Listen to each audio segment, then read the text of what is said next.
Alrighty, welcome to another segment of Buddycast. I'm here with my good buddy, comedy mentor, and the man who actually introduced me to the program that we are using tonight, Eric Potts. What's Eric, up, Nick? Eric's from New Jersey. He's visited Junior's Last Laugh a dozen times, and for the past, what has it been, 3 times that you visited? We've hung out for a little bit. I think so. I think it's been Yeah, that long. Yeah. yeah.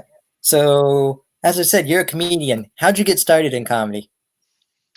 It's kind of a long story, but when I'm a retired police officer. While I was a police officer, I created a local cable access show called Local Police View. You'll see I got stuff popping up on my computer. I got to close out. I created a show called Local Police View, in which it went out to, I don't know, maybe 150,000 households in the area. It was an interview show. It was recorded. It was a television show, and that lasted for about 3 years. And when that was towards the end of it, of its run, because it ran its course 3 years, I couldn't do much more with it. I was contacted by somebody who ran radio. I'm telling you, it's a long story how I got into comedy, but You got time?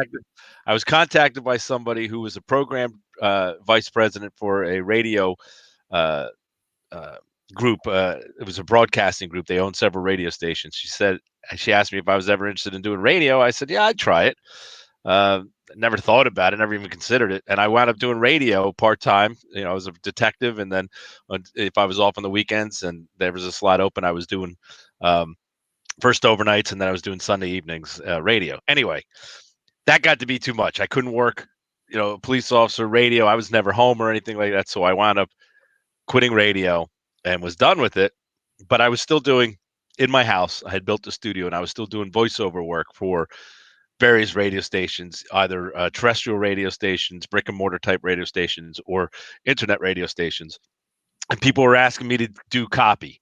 They wanted me to get better at write copy for them, and I needed to get better at my copy. They wanted funny copy and stuff like that. So I took a comedy class given by Catch a Rising Star here in New Jersey, at Princeton's Catch a Rising Star, and part of the class was that when you graduated, you had to do 7-minute comedy routine. I did it, and I fell in love with it, and I've been doing comedy ever since. And I started comedy about 2 years before I retired from the police department, and now I've been doing it. God, how long have I been doing it now? 9 years, going on 9 years. Mm. Now, thinking back in those 9 years, do you remember your first open mic or your first actual First time I ever stepped on stage was to Catch a Rising Star for the graduation show. It was a packed house, so it was easy to succeed because everybody there was part of this comedy class, and everybody there was graduating. And so, I did my routine, and it's somewhere. As a matter of fact, I think I have it on YouTube somewhere. And it was, it was dumb jokes, but people laughed, and that infusion of laughter just hooked me right away. Now, succeeded. First show, yeah, great. Second show, totally bombed, because now you're not in an element that's built for you to succeed. You're on your own. I did an open mic, which I hate open mics, by the way, but I did an open mic and just crashed and burned. Was awful. Just nobody laughed. I was like, what am I doing? But you're in it for the long haul. You're in for comedy if you can survive that, and you still want to go on stage, because when you're bombing, it's awful. Mm-hmm. Been there, done that. Yeah, I still bomb. Mm-hmm. Bombing right now. Yeah, you're doing fine. You're doing good. Just kidding. So what's one of your favorite jokes, if you don't mind me asking, like a favorite story you love telling that usually nails it out of the place, if you feel comfortable? I think that I talk a lot about my kids, so one of them that it gets a laugh. It's kind of a silly joke. It's my kids, they bought me a gift for Father's Day. They told me it was out in the garage. I ran out to the garage to see what it was. It was a big box with the big bow, and they said, "Go ahead, Dad, tear it open." I ripped it open. It was empty, and I said, "What is this?" And they laughed and said, "We bought you a retirement home." That's not the joke. People go, ha ha ha, but that's not the joke. The punchline is, but that's okay. I got even with them. Next day, I pulled up in a Corvette. I said, "Kids, come check this out." They said, "Wow, Dad, what's that?" I said, "It's your college fund." Yeah. That works. That gets good laughs, because they think that the punchline was the we bought you your retirement home. It's not. Mhm. It gets little giggles, but that's not the punchline of the joke. But Yeah. I mean, there's a whole bunch of stuff. I mean, I tell stories about camping with my dad when I was younger. I tell stories about going to Disney World. I tell stories about raising kids, sex, getting older. Mhm. You write about your life. You write about what you're going through. Absolutely. You write about everything that's personal to you. Because if you don't make it personal, it's not going to be funny. I will say one of my favorite jokes from you is when you told the story of that one pullover that you had. The Was what? the pullover? You pulled someone over during like your when you were a police officer. Oh, the Is that problem officer? oh yeah, the twirling the hair, batting the eyes, puckering the lips. Yep. That one? Yep. Yeah, you know what? I really don't tell that joke too much anymore. I kind of stopped doing a lot of police stuff because I found that it was turning audiences off, Mhm. and especially now. Oh yeah. Everybody wants to bash on the police now, so it's not that I'm ashamed of it, but I definitely want to succeed as a comic. And when you get up there and you start talking about that stuff, people tend to clam up a little bit. So I kind of avoid it. Unless Mhm. I'm doing a set in front of other police officers or firefighters or something who get it and can Who can laugh at relate? that stuff. Yeah, I don't bother really to Mhm. delve into it too much. Mhm. Now, speaking of the times are changing, with this whole pandemic going on, do you see a lot of changes coming to say comedy clubs afterwards, or? Oh yeah, comedy's not going to come back strong for a while. Now I know a couple places are opening up. There's a comedy club that I work in Indiana that she's opening up. I don't know. It's a big place, so if she has to bring it down to 25% or whatever. I mean, the place holds 300 people, so she'll be able to get people in there. But um, I got to imagine that a lot of things aren't going to survive. A lot of restaurants aren't going to survive. So and comedy's done in a lot of restaurants. People put on shows that are not necessarily in comedy clubs. I probably work more fire halls and restaurant shows than I do actual comedy clubs, just because that's the nature of the beast. And there's so much competition as a comedian out there. So I just think that this pandemic, I don't think it's going to come back for another year strong. I mean, comedy's going to happen, but it's not going to be like it was for at least another year. It's going to be difficult to get bookings. It's difficult now to get bookings. I had a lot of stuff canceled, and I have nothing throughout the summer. And am I really, am I really trying? I don't know. I don't know if I want to wait till the fall and really push it. I probably got a lot more writing to do. You been writing? I have, I have. I've got a beautiful girlfriend helping me along the way. So, Very good. yep. Now, what are some of your favorite places to perform at? I absolutely love juniors. I really do. That's one of my favorite places to perform. I love coming. Is he still calling it juniors? Did he change the name? I think it's still juniors right now. All right. I love coming there. I used to, I only met the new owner the one time. He seems like a very nice guy, but I loved it when Junior was who owned it. And every time I come out there, if I'm lucky enough to be booked there and come back out there again, I will definitely stop by the Sloppy Duck and visit with Junior, Mhm. because he was such a great guy and he was so accommodating to me. But Bobby's great too. It's a great club, and I'm so psyched and interesting to see how he changed, because he told me the ideas that he had for it. I love to see it, but that's one of my favorite places. I love performing there. Um, I love doing. There's Uncle Vinny's Comedy Club here in New Jersey that I work a lot, especially on Wednesday and Thursday nights. I work a lot there. I love that club. Um, Favorite places. I love the Indiana club, Crackers Comedy Club in Indianapolis. It's a great comedy club. It's beautiful. Um, and there's a tour that I've done twice that I did out west with Kevin Downey Jr. It's just a blast. We do Laughlin, Nevada. We do New Mexico, Arizona. And that's just a really, really fun tour. It's done in casinos out there, and it's just an absolute blast. How Nice. about you? Where do you like to perform? I'm a homeboy. I love juniors myself. Yeah.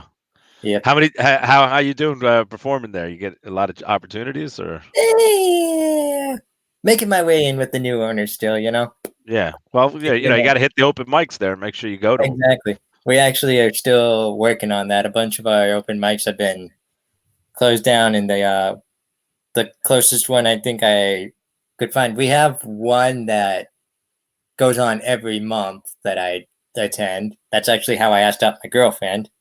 Mhm. The other one, the closest one, is one in Jamestown, but I had a little fallout with them. They got on the wrong side of me, and just I finally just said, you know what, I'm walking away from the situation rather than.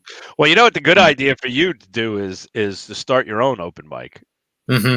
You'll get plenty of stage time. You'll get the experience of running and hosting. So I advise anybody who's I ran my own open mic for a while, and it definitely gets you a lot of experience and gets you more stage time than you would have otherwise. I'll have to look into a place. I'll have to see if there's anyone that Yeah, I you would should love do to it. I do. used to do it every week, every Monday night. I did it, and Mm-hmm.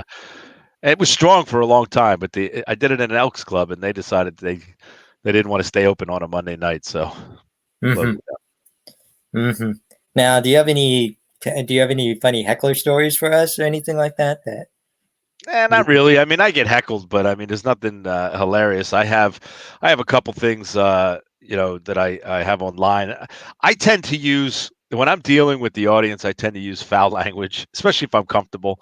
And so there's Mhm, not really much I could share here, but mhm, I do have some stuff online that's me dealing specifically because I don't post a lot of my material up online. I post a lot of if I'm dealing with the audience and it's spontaneous stuff and it's funny, I'll post that up. But I don't post a lot of my material because if you start seeing it online, why are you going to want to come out and see me? So mhm, um, I don't post a lot of my material online. Occasionally I'll put something up there, or I'll rehash, I'll put the same joke up there, from a different venue that it got a stronger reaction. But most of my stuff is that I put on there is audience interaction when I'm dealing with the people. And heckler stories, I mean, I think every comic has them. I think every comic dreads them. I mean, especially when you're new at comedy, you dread the heckler. You're like, oh mhm. God, how am I going to handle this? What am I going to do?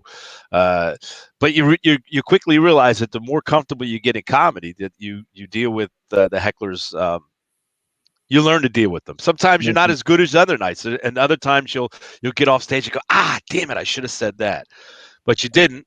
And then mhm, you know it for next time. You're like, oh, I hope somebody does that again, and it doesn't happen. But and then sometimes you're golden. Sometimes you're hitting it and somebody's heckling you, or you're dealing with the audience and you're hitting it. It's like boom, boom, boom, boom, boom. And that's when the magic happens. When you're not into your set and you're just going. And then if as you get better, you take that interaction with the audience and you do build it into your set. It's magic. Yeah, absolutely. Now, you mentioned a lot. You mentioned earlier about writing. I forgot to ask you this question. How much writing do you typically do, let's say on a weekly basis? Lately, I haven't written as much as I wanted to because I've been doing stuff around the house, but Mhm, I tend to try to write at least 1 hour nonstop every day, and most of the time it's not even anything funny. I'm just writing stuff down. Um, you see my Facebook page. I'll post up little jokes here and there, and see how people react to them. And if I get a good reaction off of Facebook, I know that it's probably something I can start tying into the act. Um, but normally I try to write about an hour a day at minimum.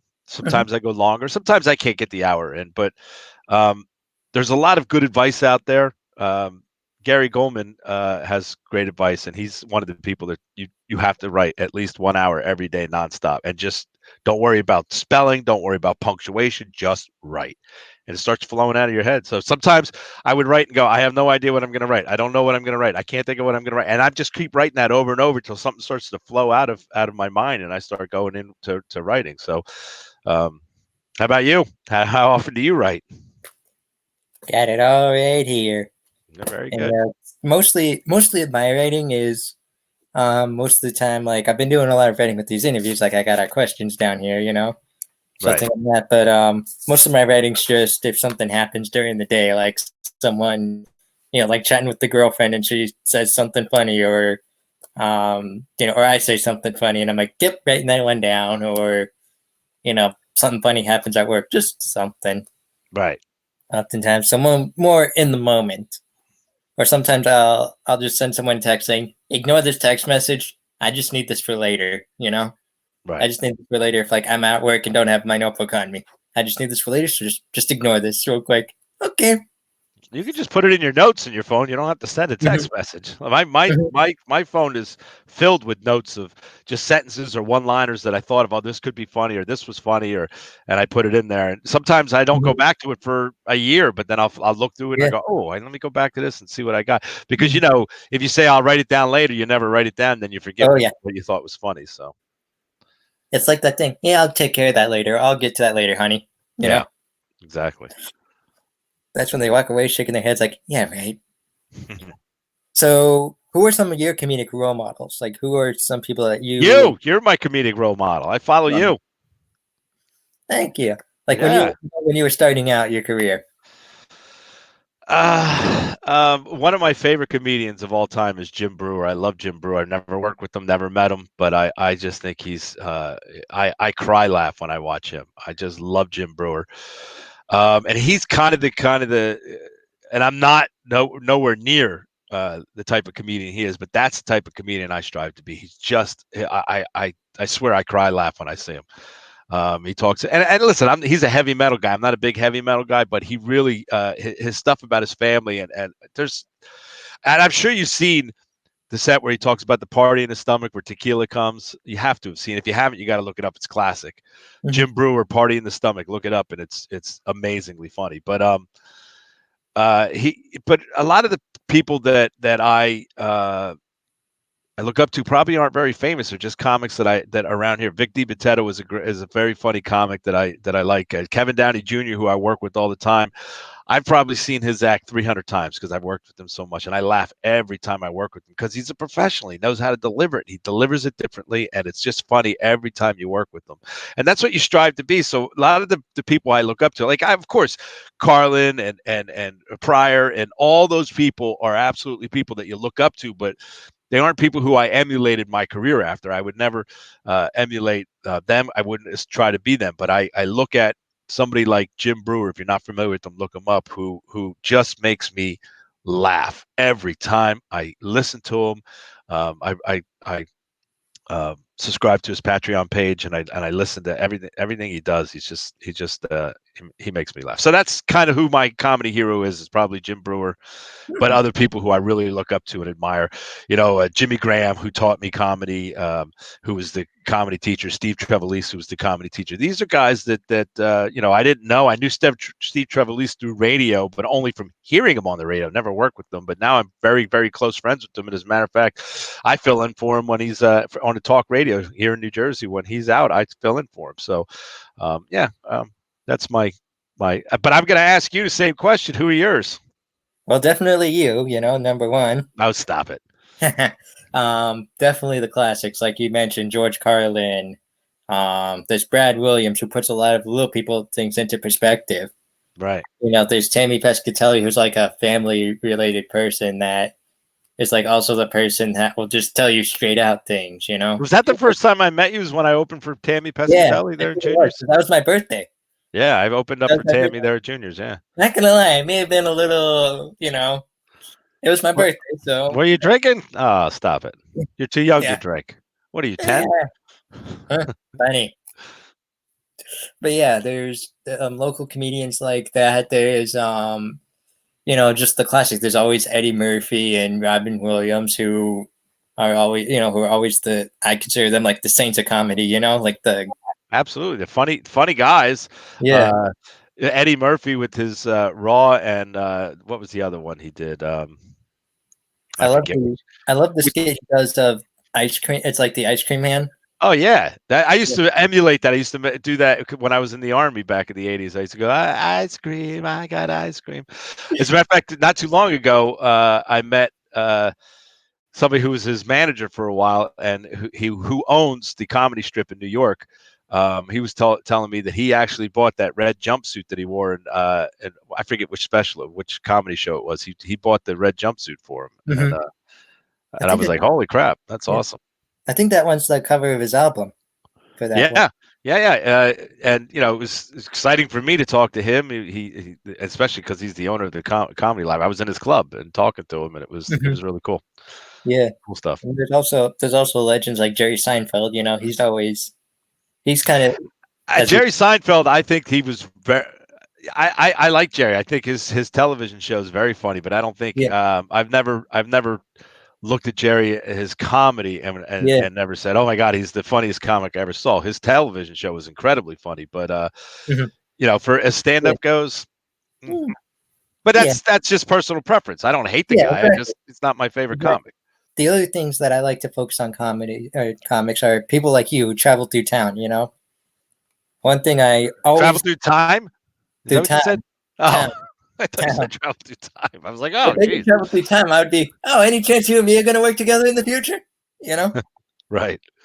But the one thing you'll notice that I ask every time a comedian comes to juniors, I always ask them one question whenever we have their meet and greet. And I'm gonna ask you this question. You've heard me ask it before.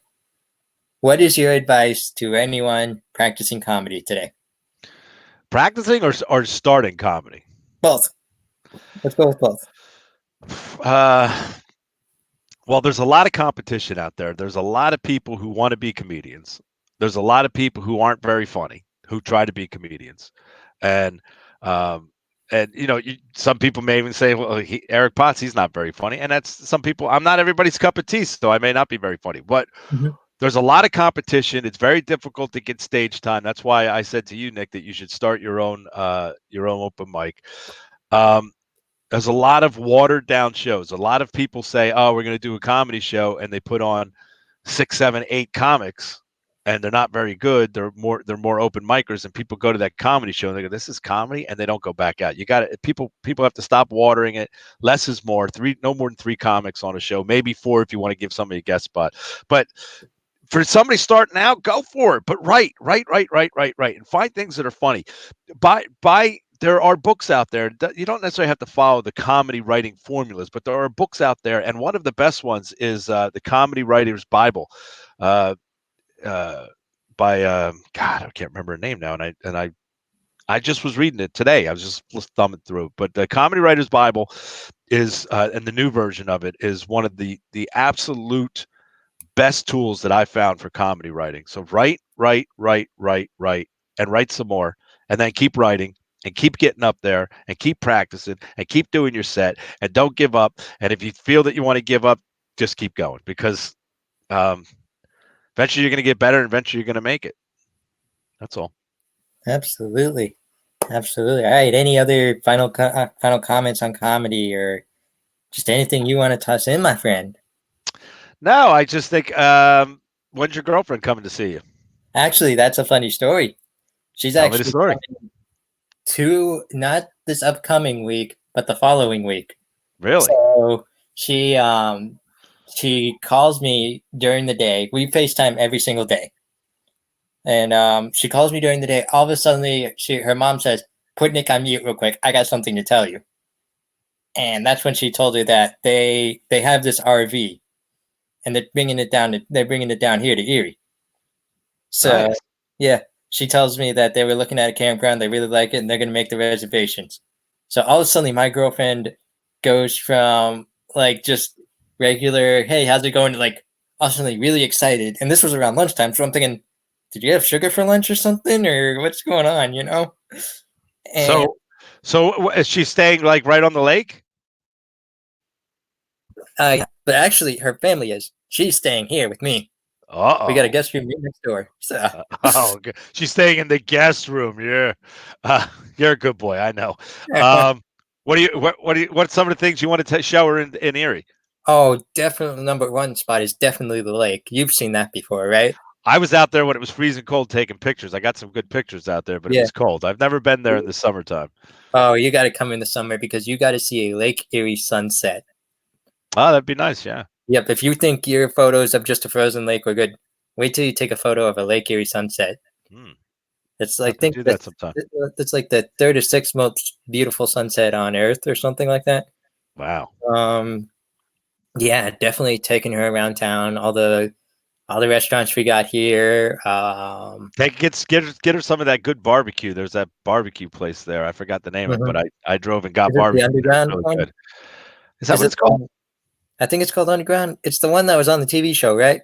I don't know. I thought it had numbers in it. Maybe I'm Mm, wrong. I forgot what it was. I'll have to look it up again, but it was really good. There was a line out the door. I had to stand in line. Yeah. Yeah, there's definitely that. I wish the comedy club was open. What's going on with that? Do you know? I haven't heard eye or tail of it yet. I'm hoping they're. I know they were looking for workers. They just sent it. I got an email because I guess I'm on their mailing list that they're hiring. So Yeah, they're I hiring know. servers and stuff. I know their plan was. I think they're aiming for July because I know they rescheduled Sinbad for July. Right. I think, and that was their most. I think that was their biggest show this year, probably. Did I ever tell you that I had breakfast with Sinbad? You did not. Tell me about that. Tell our viewers about that. The radio station. I was producing the morning show, and Sinbad was working at the Stress Factory here in New Jersey, and he came in to do the morning show, and he drove in his big Chevy Blazer, whatever the hell it was, Lincoln Town Car, whatever it was. He drove himself, and he said, "Hey, I want to get some breakfast. Where's a good place to go get breakfast around here?" And it's my town. This radio station is in the town I live in. I told him about the diner he should go to, and he goes, "All right, you want to go?" I said, "If you wait."